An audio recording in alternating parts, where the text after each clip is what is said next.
Hi. This is an email dialogue, and it's something which I've never done before.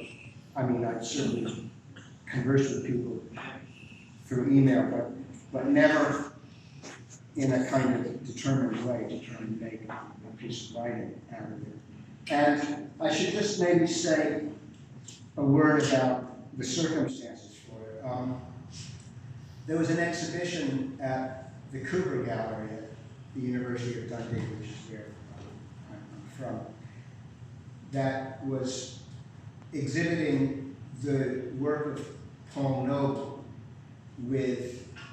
in dialogue with the work of the planner Patrick Geddes.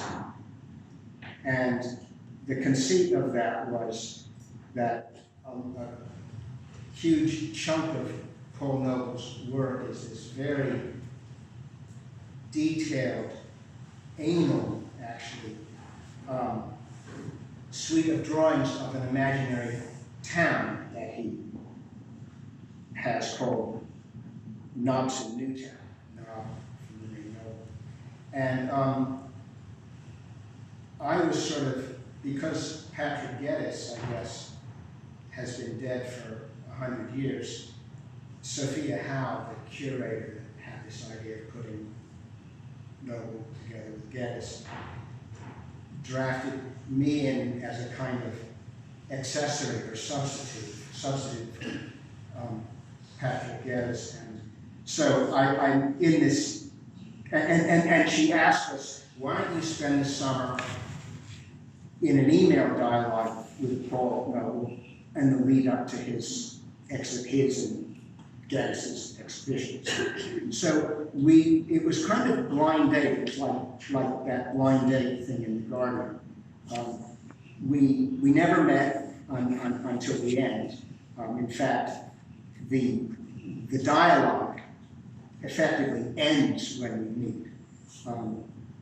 And as we got closer and closer to meeting, I think there's a kind of a slight acceleration, almost maybe a little bit of franticness in the dialogue.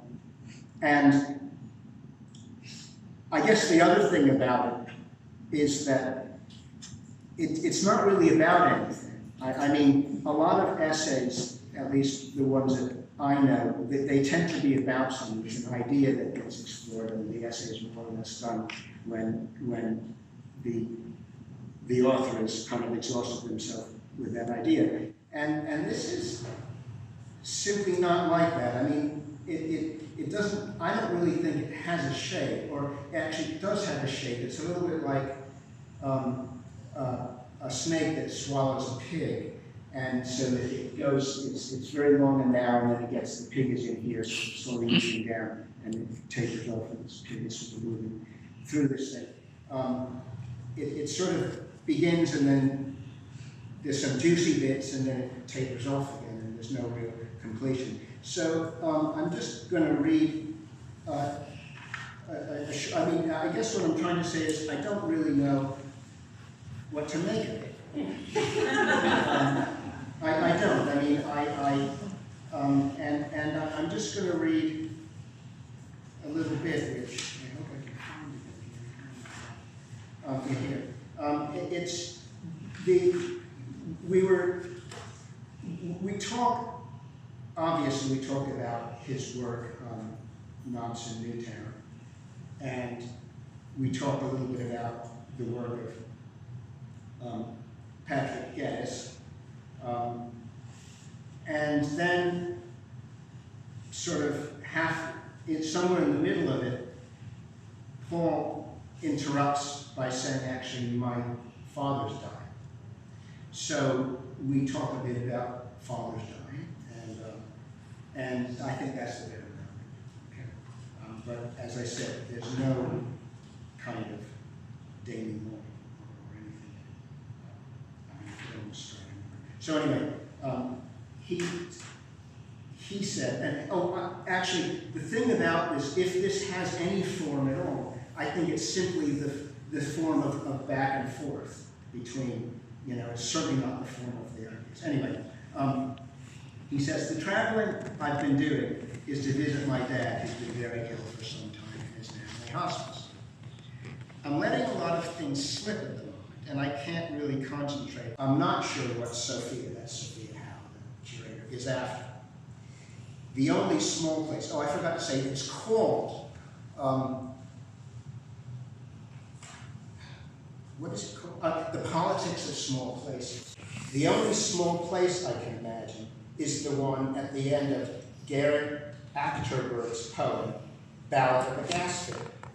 Especially apt, as my dad was a heating and ventilation engineer, and the family car was full of plumber's tools, because everyone we visited always had a leaky pipe. All this is making me sensitive to loss, why I was sad to see the go from the title. Oh, right, we had a big argument with Sophie about whether it was Politics of Small Places or The Politics of Small Places. So all this is making me sensitive to loss, why I was sad to see the go from the title. It is the small places that need the most attention, likewise the small words. I know this doesn't really matter. Would I die to save the? No. And then apologies, best wishes, Paul, and me. Dear Paul, I'm just picking this up now. Yeah. Being in and out of my own head with research, meetings, holiday time. This is so.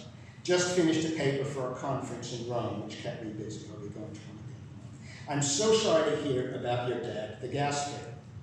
I don't know what to add except bits and pieces of my own experience, none of which is consolatory. It sounds from what you say, hospice, that this may be the end of the road. My own father died without an end. He died quite suddenly in 1987, 20th September 1987, at St. Luke's Hospital in New York City. The Upper West Side, Manhattan, is home sweet home for me. No small places there, or rather plenty of small places, but all of them connected to bigness. He had been admitted the day before because he lost consciousness. It turns out that he had an aneurysm. As a kid, I remember looking at his face. He was a slight man with a narrow face and a broad forehead looming out of the shadows, kind of triangular. I talk a little bit more about that. I'm then going to go on to, I could either just continue to read about death, or I'd really rather go on and read a little bit about love, which I think we've also talked about, so I'll just read about that. So there's some more blah blah back and forth, and then, dear Paul, just one more thing. I'm sorry to keep loading you up with father stories, and I hope you don't think I'm pestering you. I never told my father I loved him. I never hugged him. I was never able to tell my father that I loved him. I don't know if he missed it, wanted it, died without it, died struggling with it, but it plagues me. It is one of the ways he haunts me, or I guess one of the ways I haunt myself with his death. My father was grumpy. He would be the death of the party. His grumpiness had a way of dominating everyone. I spent most of my life trying to emancipate myself from him. I'm grumpy too, actually.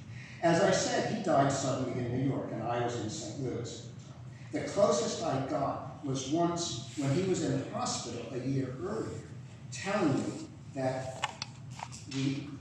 me telling him that we all thought he was a hero. I was visiting. He had had bypass surgery, and he was obviously depressed. And I could not think of why, except that hospitals are rather depressing, but his depression seemed to go beyond that.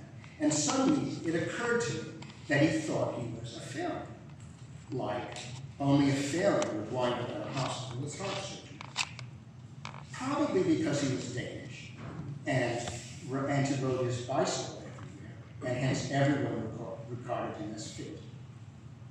I don't know if he thought he was a failure or not, but it suddenly occurred to me, almost as an afterthought, something that in a second or so more I would dismiss and never remember. But in any case, I told him, so it was immortalized in my mind. I was thinking, anyone who